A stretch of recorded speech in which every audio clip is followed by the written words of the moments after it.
မိန်းကလေးဟာမန်ရှိမှထိုင်ပြီးမိတ်ကလိမ့်နေခဲ့ပါတယ်။အယုတ်ဟာသူမနောက်ဖက်မှာတိတ်တဆိတ်လှုပ်ရှားသွားခဲ့ပါတယ်။မိန်းကလေးဟာမန်ထဲကနေတဆင့်တစ်ခုခုမူမမှန်တာကိုသတိပြုမိသွားခဲ့ပါတယ်။အယုတ်ဟာချက်ချင်းလက်ထွက်သွားပြီးပုံးကွယ်သွားခဲ့ပါတယ်။အမားကအခန်းထဲကနေလိုက်ရှာတဲ့အခါဆိုဖာပေါ်ကသူတို့သမီးယုတ်ဟာရုတ်တရက်ခေါင်းလှည့်လာခဲ့ပါတယ်။အဲ့ဒါဟာအမားကိုရက်ဆက်တဲ့မျက်လုံးတွေနဲ့စိုက်ကြည့်ခဲ့ပါတယ်။အမားမှာထိတ်လန့်သွားခဲ့ရပါတယ်။သူမဟာဘေးမှာရှိတဲ့တရေတိုက်ခိုက်ရေးထီးကိုချက်ချင်းဆုပ်ကင်လိုက်ပါတယ်။အဲ့ဒီချိန်မှာအယုတ်ဟာရုတ်တရက်ကြီးထွားလာခဲ့ပြီးသူ့ရဲ့အစ်အမှန်တရေပုံစံကိုထုတ်ဖော်လိုက်ပါတယ်။ပြီးတော့အခန်းထဲကမီးသီးတွေဟာစတင်ပေါက်ကွဲသွားခဲ့ပါတယ်။တတိုင်ပြီးတတိုင်အိမ်တအိမ်လုံးချက်ချင်းမှောက်မိသွားခဲ့ပါတယ်။တရေဟာအမောင်ထုတဲ့ပျောက်ကွယ်သွားခဲ့ပါတယ်။အမားဟာထီးကိုကင်ပြီးစစ်ဆေးဖို့ဖြည်းဖြည်းချင်းရှေ့ကိုရှောက်သွားခဲ့ပါတယ်။ဆိုဖာအောက်ကနေလက်တစ်ဖက်ဖြည်းဖြည်းချင်းထွက်လာခဲ့ပါတယ်။သူမှထမင်းစားပွဲအနီးကိုရှောက်သွားတဲ့အခါဓာတ်ပုံတပုံဟာသူမစီရုတ်တရက်ပြန်တန်းလာခဲ့ပါတယ်။အမားဟာအချိန်မီမရှောင်နိုင်ခဲ့ပါဘူး။သူမရဲ့လက်မောင်းရှိပြတ်သွားပြီးသွေးတွေချက်ချင်းစီးကျလာခဲ့ပါတယ်။မကြာမီအိမ်ထဲကနေအနီရောင်လင်းနှန်းတစ်ခုပြန့်နှံ့သွားခဲ့ပါတယ်။တရေအများပြားဟာဒီစွမ်းအားကိုခံစားမိသွားကြပြီးအမားရဲ့အိမ်စီကိုအပြိုင်ဆိုင်ပြေးဝင်လာခဲ့ကြပါတယ်။တရေတွေဟာအမားရဲ့အိမ်ပြင်ပကိုချက်ချင်းရောက်ရှိလာခဲ့ကြပါတယ်။သူတို့အိမ်ထဲကိုဝင်ခါနီးမှာပဲ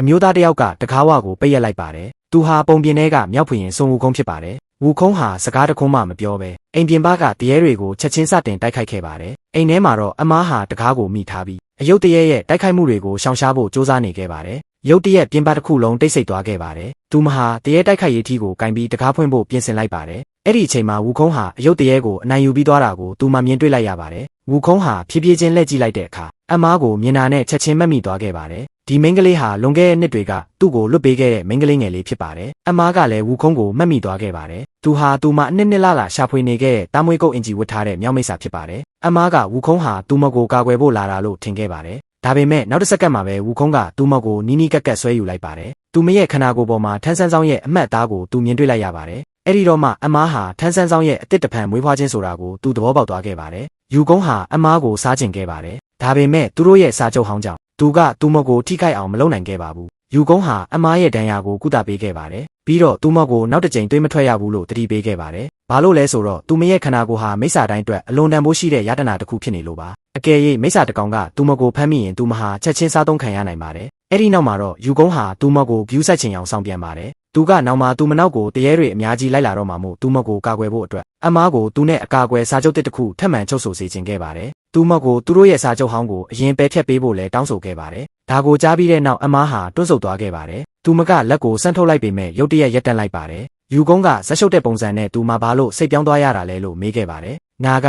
25နှစ်လုံးအယူလောက်ခံခဲ့ရတာ။နေအခုငါနဲ့ရှေးတိတ်ကစာချုပ်ကိုပယ်ဖြတ်ဖို့ပြည့်ရတုံးနေတာမလား။သူ့ရဲ့အစီအစဉ်ပျက်စီးသွားတာကိုတိလိုက်ရတဲ့အခါယူကုန်းဟာဒေါသထွက်သွားခဲ့ပါတယ်။သူကအမားကိုသူမစားရင်တောင်အခြားမိစ္ဆာတွေကသူမကိုရှာတွေ့နေဦးမှာဖြစ်လို့အခြားသူတယောက်ကိုပေးလိုက်ရမယ့်အစားသူကိုယ်တိုင်ပဲသူမကိုစားလိုက်တော့မယ်လို့ပြောခဲ့ပါတယ်။အမားဟာအလွန်ဒေါသထွက်သွားပြီးလက်ထွက်သွားခဲ့ပါတယ်။ယူကုန်းကသူမနောက်ကိုလိုက်မသွားခဲ့ပါဘူး။အမားလမ်းပေါ်ရောက်ပြီးနောက်တရေတကောင်ရုတ်တရက်ပေါ်လာခဲ့ပါတယ်။အဲ့ဒါကအမားကိုချက်ချင်းဖမ်းချုပ်လိုက်ပါတယ်။အမားကပြန်လည်တိုက်ခိုက်ဖို့သူမရဲ့ထီးကိုထုတ်ယူခဲ့ပေမဲ့တရေကအဲ့ဒါကိုလွင့်ပစ်လိုက်ပါတယ်။တရေကသူမကိုတိုက်ခိုက်တော့မဲ့အချိန်မှာပဲဝူခုံးဟာရုတ်တရက်ပေါ်လာခဲ့ပါတယ်။သူကတရေကိုဖမ်းချုပ်ပြီးကျမ်းပြင်ပေါ်ကိုပြင်းထန်စွာရိုက်ချလိုက်ပါတယ်။တရေကပြန်လည်တိုက်ခိုက်ဖို့ကြိုးစားခဲ့ပေမဲ့ဝူခုံးကိုမရှင်နိုင်ခဲ့ပါဘူး။အဲ့ဒါကိုသူကချက်ချင်းဖျက်ဆီးပစ်လိုက်ပါတယ်။ယူကုန်းကအမားကိုဒီလိုတရေတွေဆက်တိုက်ပေါ်လာဦးမှာဖြစ်ကြောင်းပြောခဲ့ပါတယ်။သူကအမားကိုဆုံးဖြတ်ဖို့လောဝက်အချိန်ပေးခဲ့ပါတယ်။ဒီတော့အတွင်းမှာသူကသူမကိုကာကွယ်ပေးထားမှာဖြစ်ပါတယ်။အကယ်၍အမားကအဆုံးအထိညှင်းဆန်နေတုံးဆိုရင်သူမဟာအနည်းငယ်ကိုတယောက်တည်းရင်ဆိုင်ရတော့မှာဖြစ်ပါတယ်။အမားကဘာမှမပြောဘဲခေါင်းငုံပြီးထွက်ခွာသွားခဲ့ပါတယ်။အမားထွက်သွားပြီးနောက်ယူကုန်းဟာ